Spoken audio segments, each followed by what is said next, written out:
નવો જીવ આવે છે વહેલી સવારે, તમે સિચ્યુએશન જોઈ શકો છો. કૂતરા હવે આખો ચારે બાજુથી વીખી નાખેલો છે અને ખૂબ જ આપણે કહી શકીએ કે ખરાબ પરિસ્થિતિની અંદર વહેલી સવારમાં ફોન આવે છે. અને ત્યાંથી આપણે અહીંયા આશ્રમમાં અત્યારે બાપુ આપણે હાજર હતા, એટલે બાપુ ફટાફટ એને રેસ્ક્યુ કરવા માટે જાય છે. ને આ તમે સિચ્યુએશન જુઓ, આ બધું કૂતરાએ ભાઈ વીખી નાખેલું છે આખું પાછળથી. એક જીવ ભાઈ ગઈ રાત્રિના જ સમયે ટ્રેનની અંદર કપાઈ જાય છે.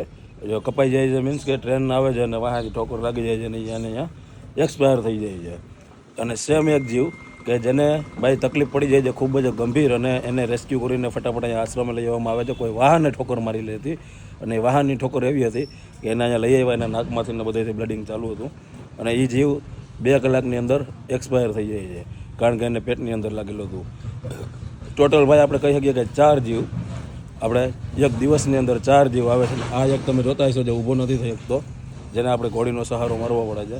બધા જીવ ભાઈ એવા છે જેને કોઈકને કંઈક ને કંઈક તકલીફ છે, જેને કોઈના પગ નથી. આના પગનું હમણાં આપણે ઓપરેશન કર્યું છે, તમે જોતા હશો હજી પાછળ.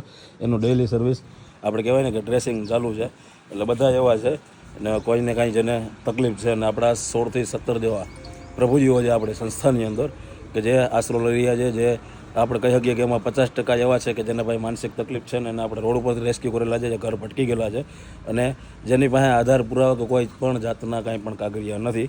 અને થોડા ઘણા વ્યક્તિઓ એવા છે કે જેને ભાઈ ઘેરે કોઈ હાચવા નથી, કોઈ હાચવતું નથી, આપણે કહી શકીએ આજની આ જમાનામાં. અને આ બધી કહાનીઓ ભાઈ આપણે સાંભળીએ ને એટલે આપણે એમ થાય કે ઓહો, આ હદે પણ માણસ જતા હોય છે. બધા મિત્રો, આપણી સંસ્થાનો ભાઈ એક દિવસનો ખર્ચો છે 4000 રૂપિયા.